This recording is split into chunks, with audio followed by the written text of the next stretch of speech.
Gallant ने एक बहुत बड़ा दावा किया। उन्होंने कहा कि उत्तरी और सेंट्रल गाजा पर अब इजराइल का कब्जा है। इजराइल के रक्षा मंत्री हैं योव गैलेंट। उन्होंने ये दावा किया कि उत्तरी गाजा पर इजराइल का कब्जा है। इजरायली बंधकों को घर वापस लाना ये हमारा मकसद है और हमास को पूरी तरह से तबाह करना भी हमारा मकसद है। दो मकसद एक साथ लेकर चल रहे हैं। अपने लोगों को बचाना है, सेफली उनको घर तक वापस लाना है और दूसरी तरफ हमास को चुन चुन कर पूरी तरह से डिस्ट्रॉय करना है, तबाह कर देना है।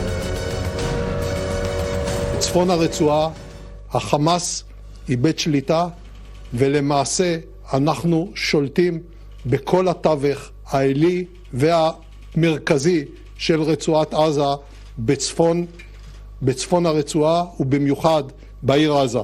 לא יהיה מקום חסין באיזושהי נקודה ברצועת עזה עד אשר נשלים את המשימה שלנו.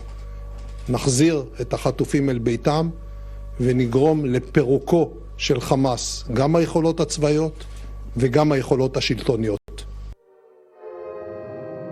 आप तेवर देख रहे हैं यहां पर रक्षा मंत्री के पूरी तरह से सख्ती वाले मूड में है। यहां पर मेजर जनरल रिटायर्ड जीजी द्विवेदी हमारे साथ में जुड़े हुए हैं और कैप्टन रिटायर्ड यूके देवनाथ जी डिफेंस एक्सपर्ट है, वो भी हमारे साथ में जुड़े हुए हैं। आप दोनों का बहुत बहुत स्वागत है। मेजर जनरल जीजी द्विवेदी, ये दो टारगेट जो लिए जा रहे हैं कि पहला अपने लोगों को सेव करना, दूसरा जितने भी इनके आतंकी हैं उन सबको चुन चुन के खत्म करना, और अब तो नए नए ठिकाने भी मिल रहे हैं। कितनी बड़ी चुनौती और कैसे निपट रहा है इजराइल?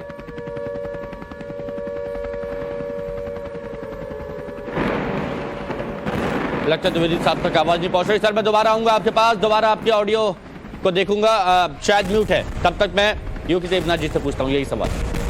हिमांशु, अब इजराइल की फौज शुरू हो गई। इजराइल की फौज दावा कर रही है कि उन्होंने उत्तरी गाजा पर पूरी तरह से मिलिट्री कंट्रोल ले लिया है। मिलिट्री कंट्रोल तभी पूरा माना जाएगा जब वहां पे सैनिटाइजेशन और मॉपिंग अप ऑपरेशंस कंप्लीट हो जाएंगे।